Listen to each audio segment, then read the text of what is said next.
Partons en Absurdie avec Emmanuel Ducrot. Bonjour Emmanuel. Bonjour Jacques, bonjour Marion. Bonne année à vous. Premier voyage en Absurdie de l'année 2025. Nouvelle année, nouveau projet Emmanuel. Oui Jacques, je me suis levée ce matin avec une grande espérance, un vœu assez inédit pour un journaliste. Je vous l'annonce ici, je souhaite la fin de cette chronique Voyage en Absurdie. J'ai envie que ça s'arrête. Vous avez forcé sur le champagne Emmanuel ?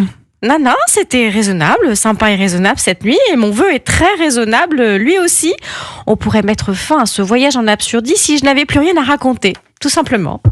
Si notre classe politique, nos associations, nos militants, notre société cessaient d'empiler les décisions bêtes et à courte vue, les combats irréfléchis, les marottes contre-productives sans jamais se soucier des faits, ni des conséquences pourtant prévisibles de leur toquade.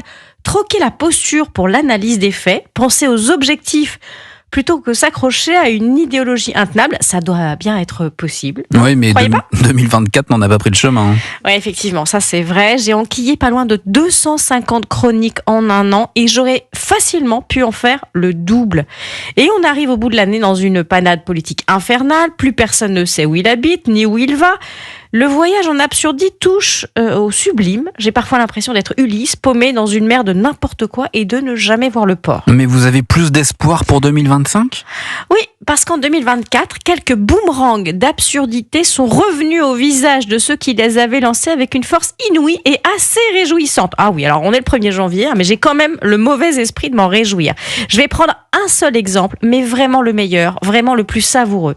Le raccordement de l'EPR de Flamanville au réseau électrique que nos écologistes ont tout fait pour ralentir.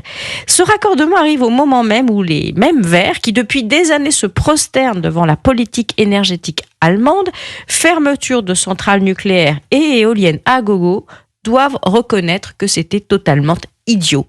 Pénuries électriques, mise en danger de l'industrie, réouverture des centrales à charbon, retard considérable sur la baisse des émissions de CO2 et pire, appel au secours pour l'électricité nucléaire française.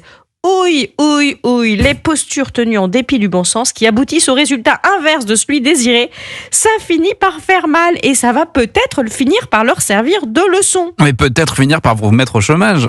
On y est presque. Espérons le même genre de prise de conscience sur l'agriculture par exemple, à qui on demande tout et son contraire avant de hurler devant les conséquences. On la détruit et on doit importer. Un peu d'honnêteté aussi sur la dépense publique que nos élus de droite veulent absolument réduire partout, sauf chez eux et sauf pour leur clientèle. On pourrait aussi souhaiter un bon coup de balai sur l'antisémitisme, devenu pour la gauche un nouveau signe de grandeur d'âme, le signe qu'on n'est pas raciste envers les musulmans. Brandir une haine pour se dédouaner d'une autre, c'est particulièrement crétin. Et puis, un bon remontage de bretelles sur le néo-féminisme, lui qui se dit écrasé par la charge mentale de l'épilation, mais qui se passe du vernis à ongles quand les talibans écrasent les femmes afghanes. Voilà, une simple prise de conscience sur ces sujets et je perds ma raison d'être là chaque matin. Mais est-ce que vous y croyez vraiment ? Mais non Jacques, j'y crois pas une seconde. Et quand je contemple l'état du débat public, que je vois tous ces militants qui font l'exact inverse de ce qu'il faudrait pour obtenir le résultat qu'ils disent désirer, je vais leur faire, je vois des militants qui font l'exact inverse de ce qu'il faudrait pour obtenir le résultat qu'ils veulent désirer, une phrase me vient à l'esprit, je l'offre aux auditeurs d'Europe 1. Plus je pédale moins vite et moins j'avance plus vite. Autant vous le dire, on n'est pas prêt d'arriver au bout de notre voyage en Absurdie à ce rythme-là.